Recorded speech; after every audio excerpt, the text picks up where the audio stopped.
based on Aadhaar card we can transfer. But now with 3D manufacturing, can you actually have a direct benefit transfer to the person? Because what 3D technology does, the design gets done somewhere, the manufacturing can be done wherever the particular product is required. So you don't need to have a big system to go and actually create a distribution channel. So I think technology is turning people on its head. It is changing the way business models are formulated, which converts into operational models. The question that needs to be answered, is government keeping pace with this technology change? Is government being as fast an adopter of technology as the world is? Because world is not going to wait for anybody. I mean, we have seen it, whether it is internet or whether it is anywhere, I think that has completely overtaken companies. I mean, today, if you look at social media, corporates cannot stay away from social media. I mean, earlier you would have surveys and say, okay, what do people think about you? You don't need to wait for year-end surveys. If you go to a site called glassdoor.com, you'll know exactly what your employees are talking about you. So you don't need to wait till the year end to understand what employees think of the company. So I think the way technology, social media has changed, I think we need to understand how do we need to do it. The point which comes up is, do we have a regulatory framework to govern this? We know when globalization happened, there were no rules for globalization. The world globalized. And there were no rules, and that's why we have all these transfer pricing litigations. We have litigations across the world. And I think if we don't build these rules, we're in for some serious trouble. Yesterday, I was with this person who's Mr. Gulshan Rai, who's in the cybersecurity head in the PMO's office. And he was talking of cybersecurity. And cybersecurity, in my view, we keep talking of combat warfare. Somebody was telling me that combat warfare is a thing of the past. Today, warfares are going to be fought in the cyber world. Simple example. One simple example to illustrate this point. We all have bank accounts. Everybody sitting in this room has a bank account, and now with the government opening so many banks, everybody else has a bank account also, outside this room also. But we have a bank account. Tomorrow there's a cyber attack on the banking system. You won't even know what your balance is. Who will you go and ask for what money the bank owes you? Or what's your deposit amount? One simple attack on just one item can destroy the entire fabric of whatever. We're talking about cyber warfare, where countries' entire systems can be destroyed through an attack. And we had a recent attack on the government website where the site was down for some time, and they were not able to get it on because somebody attacked it. And I think it's important to understand, and you will never know the source of this attack. Because the person who's creating these attacks are far smarter than the people who are trying to build a response mechanism to it. And I think that is something that we need to be careful about.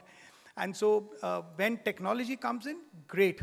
But do we have the processes and systems to protect the very systems that we are building? Because what is technology done, or what is digitization done? It is completely broken boundaries.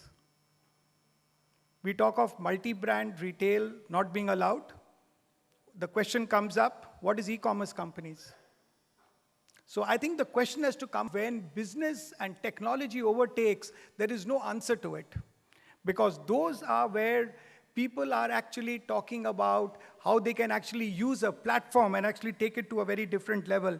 And I think that's something that we need to understand. We have spoken of so many revolutions. The world is going through what we call a digital revolution now. And a digital revolution is something that we can't keep away from. It's impacting everybody's way of life, but it is the biggest boon for countries like India. In India, a few years back, you couldn't get a telephone connection, a landline. And what did we adopt? We actually leapfrogged an entire generation and brought in mobile technology and became one of the biggest mobile users in the world. In fact, India is the cheapest cost of a mobile is in India. Not the mobile phone, the operating, what you pay for a call. Nowhere else in the world it's so cheap. And yet the companies make profit. So we have learned the art, and that's the reason when the Vodafone CEO, at that time the CEO had come to India and was on the board of one of the companies, and he said, if people can make money on this, I must set up Vodafone in India. And that's when he paid that fancy price and bought Vodafone. Okay, now it's a different matter, it's into tax litigations and other. But the point is, as a business, it is doing very well. And I think the point is that India gives this opportunity to people because we became such a high user of mobile. And the adoption, in fact, this digitization which has happened, and I completely agree with the minister when he said that digitization has already started that revolution of growth. Because if you got 900 plus million connections, going up to 1 billion connections, imagine the kind of economic activity you can create. And economic activity is being created because people are doing business on the phone. If you say why the e-commerce companies succeeded, it only succeeded because India had smartphones. People did not need to go and sit in front of their computer to make a purchase. They were on the go, making their purchases from wherever they are. And that's what technology is going to do. It's going to actually move on. And the mobile phone is going to become, the next big disruption that is going to happen is on the payment system. We are used to checks. We are used to the way we make payments. That's all gone. That's historical. Because now what is going to happen, the payment system is going to be completely disrupted. This one instrument that you carry is going to be your payment wallet. It's going to be every single thing that you do is going to be controlled by this one instrument. And so maybe it is time for India to think of actually building the smartphone, the cheap smartphone, the lowest cost smartphone. When mobile took over, Nokia built the cheapest phone in India. No other country had it. Why can't we build the cheapest smartphone in India? And actually this 500 million, which may go up to 1 billion users, all those smartphones can be built in India and the Make in India story can come alive. Actually, if anything in this world that can bring the dream and reality of the Prime Minister to life, it is digitization. It can actually bridge the gap much faster than any other program that has been launched around. And if, like we have already discussed, we are the second largest with China, but the gap is so large today between what China has got in smartphones and where we are. But we have that opportunity, we have that, and the reason why we did not grow, because smartphones were expensive. Why were smartphones not getting adopted? Because the users were, the growth was coming from rural India, they could not afford to pay those prices, and I think the moment you bring the price barrier down, it's always finding that right price point, and I think that is what is going to be very, very important. And I think the other big thing that we need to look at, we have this Aadhaar card, which was launched, I think where we've got almost 80 or 80 crores people who already got their numbers on the Aadhaar card. We have the Jan Dhan Yojana, where so many bank accounts have been opened. And then we have mobile. And if you call this, if you acronym, government is famous for acronyms, you call it JAM. Jan Dhan Yojana, Aadhaar card, and mobiles, you call it JAM. This can actually create a revolution of its own. All the three coming up. So it's just not about Aadhaar card being a number, but how do we actually utilize it? Even today's newspaper, it came in, Manrega has been praised in the sense, saying that it's a great scheme that India has launched through the World Bank. So I think it's important to understand how do we actually look at, for India, for example, what is the biggest challenge? We had banks. Then we had ATMs. We thought, okay, ATM, why do we need these big banks? Then people spoke of mobile ATMs. But if you have to go into the distant India, even mobile ATMs are not going to be working. If you take Kenya, for example, they use money transfer through mobile. 70% of the people use mobile for transferring money. I think India has to get onto that platform. I know it's fraught with risks. There is, there are lots of frauds which happen in countries where money is getting transferred. But as long as you can put the checks and balances, you cannot live in this world without a risk. We can't say we'll not do business. Okay, it's too risky, we'll not do business. If the more the risk is, the higher is the reward. And I think we need to see how we can actually use this money transfer. And I would just like to look at one more thing when we talk of the digital divide. I would look at it from 3 points of view. One is, what does a person who's migrating from rural to urban India need? Our digital answer to people have to be divided into 3 or 4 parts. One is, what does a person migrating from rural to urban India need? What does a rural person need? And I think each of these people have very, very different kind of requirements. And what does an urban person want? I think urban person wants, and I'm not getting into, I know there's a lack of time, is ease of living. How can we use predictive analytics and we can provide services to citizens? For services which can be done, we have to move from that pull technology to the push technology.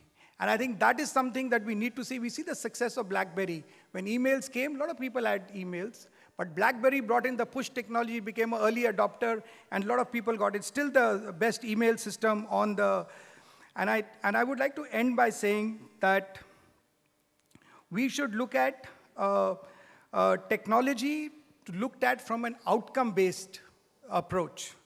And for that, and where technology does not exist, can we build the technology? In today's world, we keep talking of startups. Can we build that technology?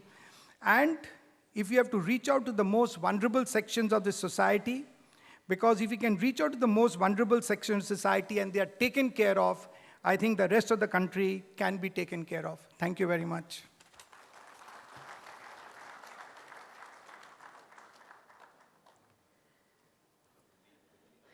Thank you, Mr. Rekhy, for sharing your thoughts.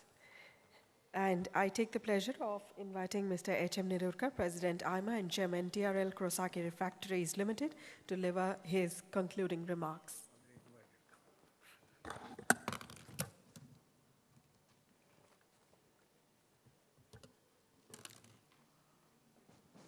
Shri Ravi Shankar Prasad, Honorable Minister of IT and Communications, dignitaries on the dais, distinguished guests. Thank you, Honorable Minister, for sharing your thoughts on bridging the digital divide with us. It was inspirational to hear your vision for developing India's digital economy and democracy. We would also like to commend the government on the Digital India initiative that aims at making digital economy and democracy more inclusive. The digital revolution has given India a chance to remove inequalities of access to knowledge and income once and for all, and the nation must not miss this opportunity. I am also pleased to point out that AIMA is using technology to democratize management education and training. I congratulate the Honorable Minister on the stand taken by the government on net neutrality, and he explained it so well. Thank you, Honorable Minister, for making time for the National Leadership Conclave, despite your busy schedule, and inspiring us with your brilliant address. I would like to thank Dr. Reddy for being with us this afternoon, accepting our invitation, and for his very touching address. Thank you, Sanjeev, for your gracious welcome address and for getting the minister here. And Richard for a very good introduction to the session, which came a little later, of course, but doesn't matter. Can I now request a small memento presentation to the minister, please?